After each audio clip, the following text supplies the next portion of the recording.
News Zoom room where we're joined by Guam Election Commission staffer Elizabeth Santos in Umatac. And look at that, Umatac Bay. Ooh, Wow. beautiful. Let's just take this moment to soak this in before all the craziness. Off a day. Good morning, Sabet. There is your line in Umatac. I can't get any closer because there's no media allowed in the polling site.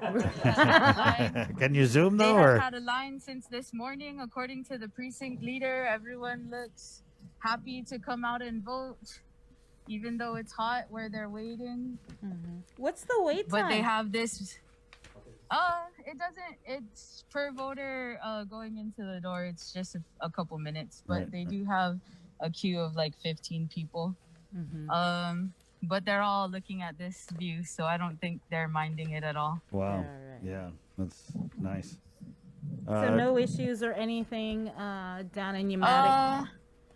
No issues in Umatac right now. We started our morning in Santa Rita. We reorganized a bit of the curbside layout to make it more feasible for the parking lot. Right. And we helped the precinct officials set up their rooms and made sure they opened the polls on time. Then we went to Agate and made sure that everything over there was going smoothly. And we are just going to be roving from PD to Umatac.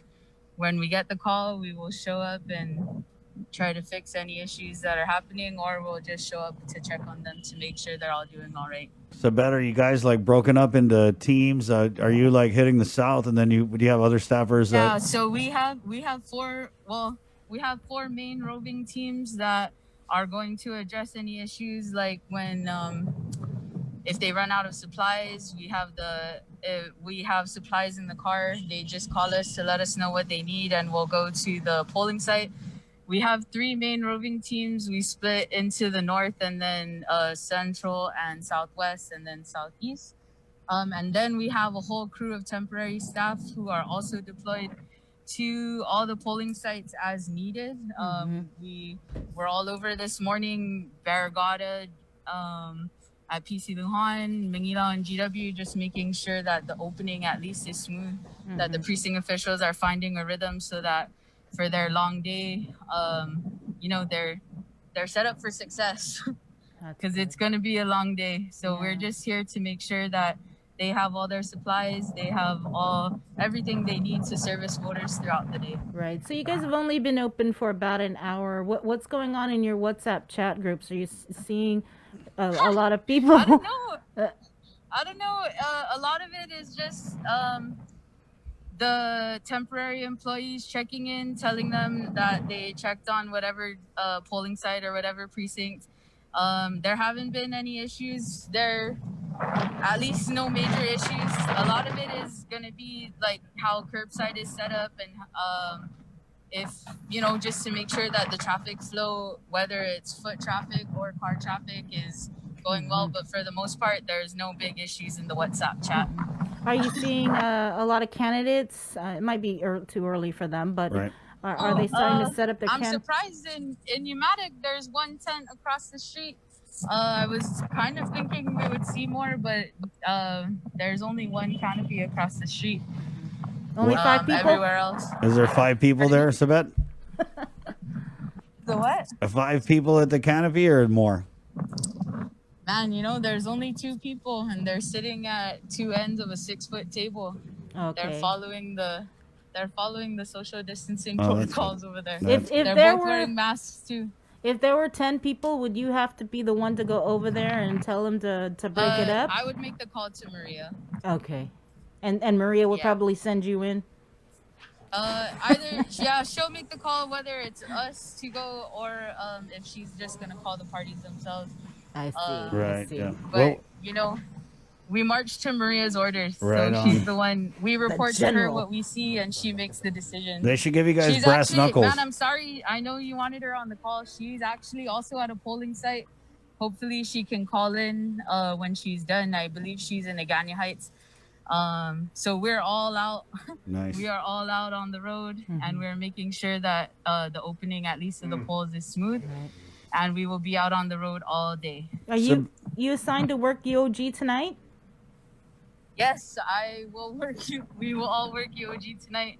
We're gonna try to slip some naps in as we stroll from PD to Umatac, and there's 3 of us, so we'll take turns driving. That's a And that's a hopefully good take a nap little to bit go of a through the nap. hills. Yeah. And Umatac. Sabet, you talked about what a long day it's going to be today.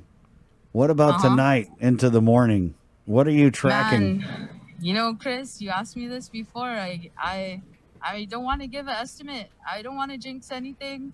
I'm gonna hope to, I'm gonna hope for a smooth night with accuracy and efficiency. But I don't want to make any promises, especially not on air, and especially not with Maria on the line. Sabet is gonna make a great politician one of these days. Right. If she seeks No, public office. no politics for me. But I just being honest. We've been having some really long nights, so Yeah. we're hoping for a short one today. But accuracy and efficiency is our aim tonight. Right on. Sabet, did you work last night servicing the voters over at the ISOFAC and quarantine facilities? I didn't go. I was not trained to service those voters. We have a team of deputized homebound officials and GEC staff who were trained by the health professionals to do those things. So I was not one of them, but they did service quite a few yesterday, quite a few on the weekend. Right. And so when the call comes in, when the request comes in, our aim is to process every voter because every vote counts. Right.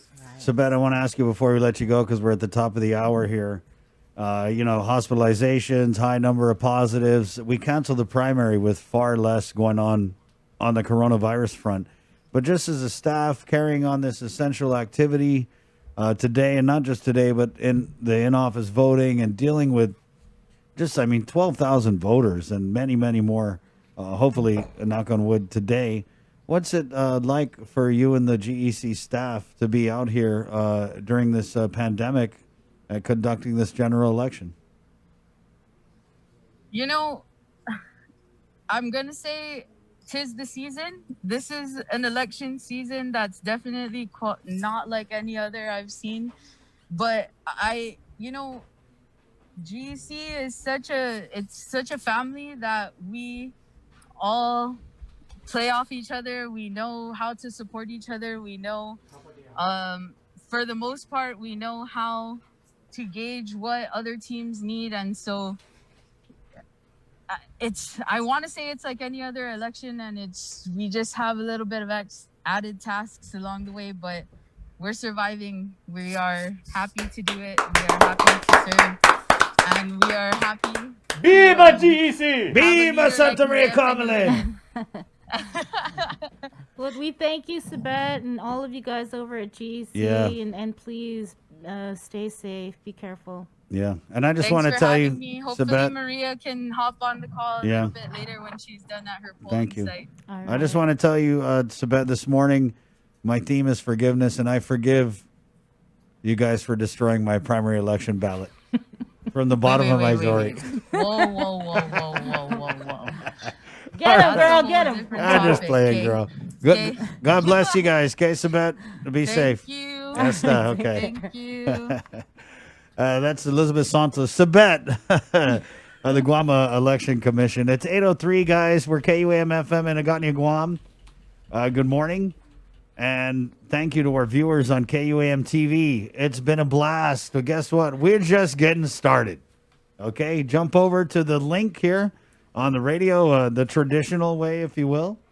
KUAM-FM Agotnia, Guam. We're 93.9 on your FM dial. And we've also got this cool little Facebook Live thing going where we're saying good morning to Christina S. Mapotti, who writes Hoffman for senator. We forgot to ask Mayor Hoffman, does he ever aspire for a higher elected office other than mayor? Oh, there's always next time.